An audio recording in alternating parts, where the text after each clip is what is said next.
The diet that worked at 38 does not work at 48. You are doing everything correct. You are tracking your foods, looking at those macronutrients. You are exercising, moving your body.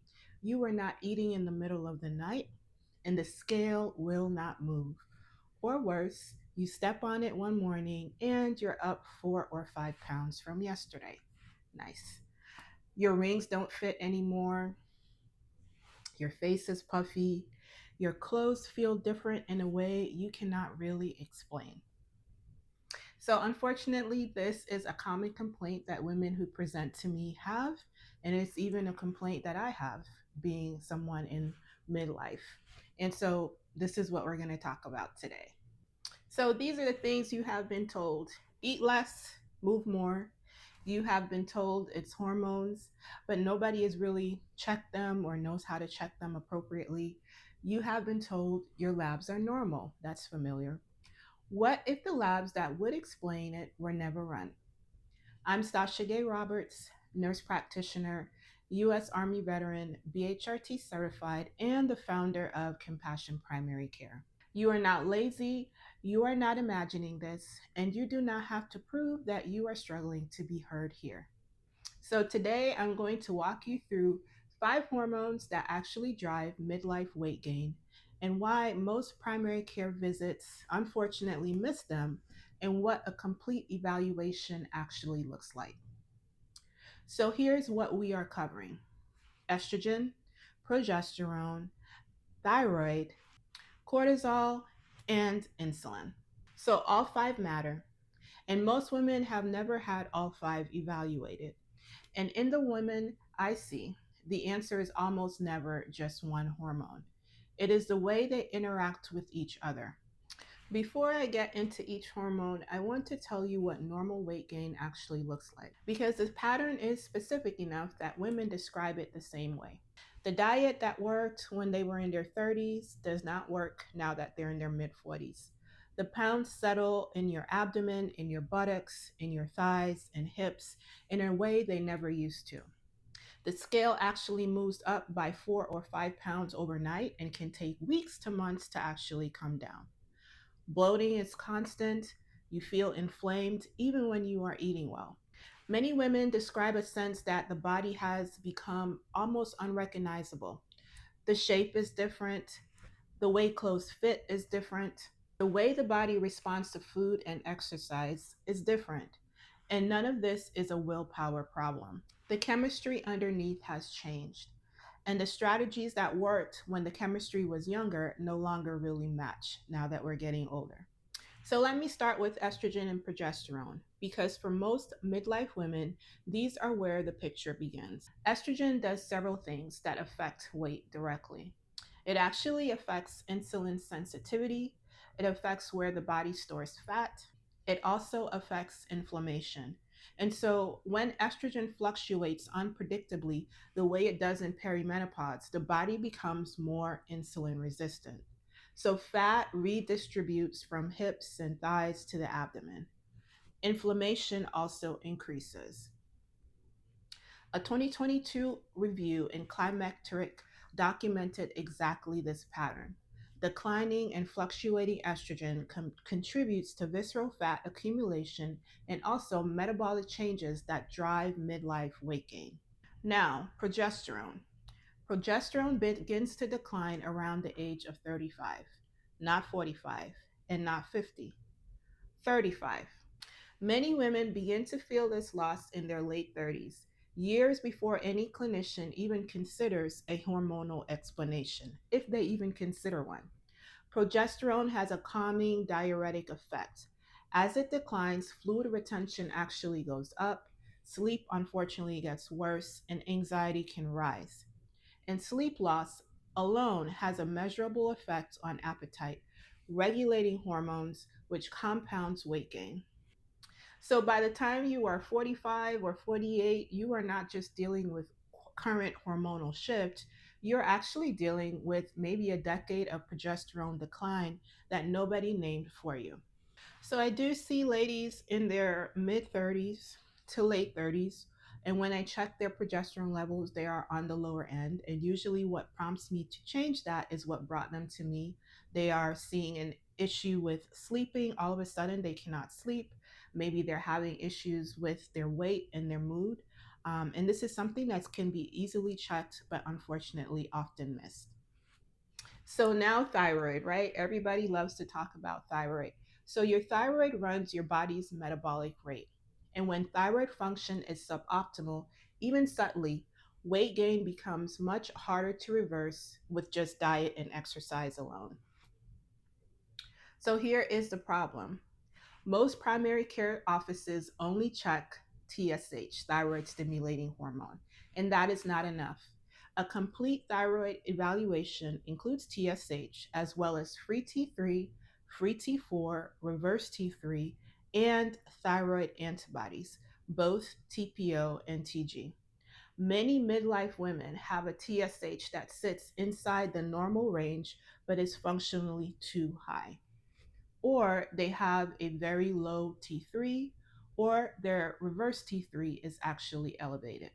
These patterns can drive fatigue and weight gain, and they almost never get caught on a standard panel.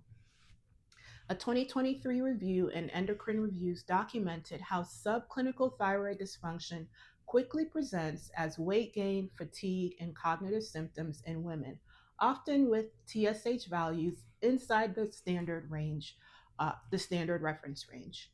And here is the one that gets missed the most. Hashimoto's thyroiditis is the most common cause of hypothyroidism, especially in women. It is an autoimmune condition. Antibody testing is the only way to identify it early. Many women carry Hashimoto's for years before their TSH ever becomes abnormal. If you have never had your thyroid antibodies tested, you do not actually know your thyroid status.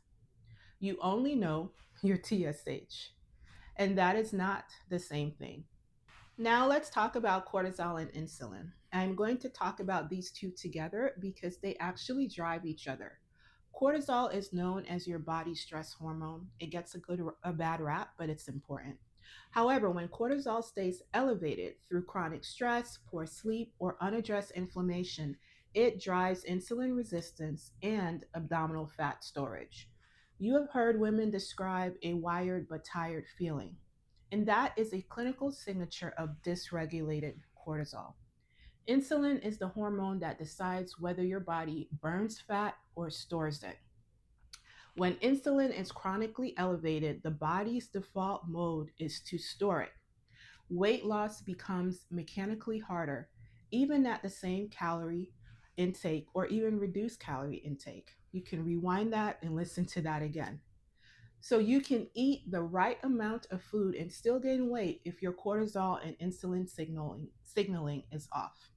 A 2023 study in Cell Metabolism described how chronic stress and disrupted cortisol rhythms drive insulin resistance and visceral fat accumulation independent of caloric intake. That is the answer to a question that many women have been carrying for years. Why am I doing everything right and still gaining weight? Does that sound familiar? Because the chemistry that decides what your body does with the calories is the part nobody has actually evaluated. So, here is what a complete hormonal weight evaluation looks like: a complete thyroid panel, which includes TSH, free T3, free T4, reverse T3, and antibodies, a 4-point cortisol saliva panel or a dried urine test, not a single morning blood draw, estradiol and progesterone timed appropriately in the cycle if you are still having cycles, DHEAS as a marker of adrenal output, fasting insulin and hemoglobin A1C to understand blood sugar regulation, and inflammatory markers because inflammation compounds insulin resistance. Most women have never been offered this combination. The discovery almost always that two or three of these are running below optimal at the same time. So I want to add one note. In a previous video in this channel, I walked through how mast cell hyperactivity and histamine drive fluid retention that looks like fat, but it is not fat. That is actually a different mechanism of action from what I'm covering today, but it can coexist with the hormonal picture. For some women, the stuck weight pattern is primarily hormonal. For others, mast cells are part of the picture as well. A real evaluation is going to look at both. The link to that video is in the description. So, the interventions that I use to work and address these chemistry issues and not just focus on calories matter. So, yes, we have the foundation: diet, exercise, sleep, and stress management, always. But hormone support comes in when it is appropriate and based on a proper evaluation, not the other way around. So, let me walk through what that looks like. Blood sugar stability is foundational. Meals need to be built around protein, healthy fats, and vegetables instead of refined carbohydrates, which support insulin sensitivity. Earlier dinners, lower carbohydrate evenings, and limited alcohol. This alone changes the picture for many women. Movement, I like to call it exercise. That does matter. And we don't want to do exercise that's punishing. We want to do consistent daily exercise that supports insulin sensitivity and lymphatic flow. Strength training preserves the muscle that drives metabolic rate in midlife. Walking after meals actually helps to lower your blood sugar response. Sleep is the foundation that compounds everything else. Ladies, sleep is not an option. When sleep is restorative, cortisol patterns improve. When cortisol improves, guess what? Insulin sensitivity improves. And when insulin improves, the body stops defaulting to storage mode. You cannot out supplement poor sleep. Stress regulation helps to support the cortisol rhythm that everything else depends on. Incorporating things such as morning light, stress management practices that fit your real life, consistent sleep timing. For Christian women, the practice of prayer and the rhythms of faith support nervous system regulation in ways the research is increasingly recognizing. Targeted nutrient repletion helps to support the foundation. We need vitamin D, magnesium, omega 3 fatty acids, ideally in our food, but good supplementation when needed. Most midlife women are running below optimal on many of these. And then, where the evaluation warrants it, hormone support. For women whose evaluation reveals declining progesterone, restoring it with bioidentical micronized progesterone often improves sleep, reduces fluid retention, and stabilizes mood, all of which support weight regulation. For women with suboptimal thyroid function, addressing it, often with desiccated thyroid hormones where clinically indicated, helps to restore metabolic rate. And for women with significant estrogen related symptoms, bioidentical estrogen support can actually be part of the picture. I am BHRT certified, and these are tools I use individually based on a real evaluation. This is not a protocol, and it is not the first move. It is the targeted intervention that comes after the foundations are in place. The combination is what produces the real change. No single intervention addresses hormonal weight gain alone. So, here is what I want to leave you with. If you have been doing the work and the scale is betraying you, please hear this. Your body is not broken. It is responding to hormones, inflammation, sleep, and stress signals that the standard 15-minute appointment was not desired or designed to evaluate. You do not need more willpower. You actually need tools to help you to be successful, and that is possible. So, if hormone driven weight gain sounds like what you have been living with, I would love for you to book a free, no pressure discovery call. My signature Finally Answered program is a 3-month root cause investigation built for women who are done leaving appointments without answers. The discovery call is free, and it is a real conversation, not a sales call. Book your call The link is in the description. Compassion Primary Care serves women across the entire state of Florida through virtual care with home visits and in person care at the Wellness Center of Ellington in the Tampa Bay Suncoast region.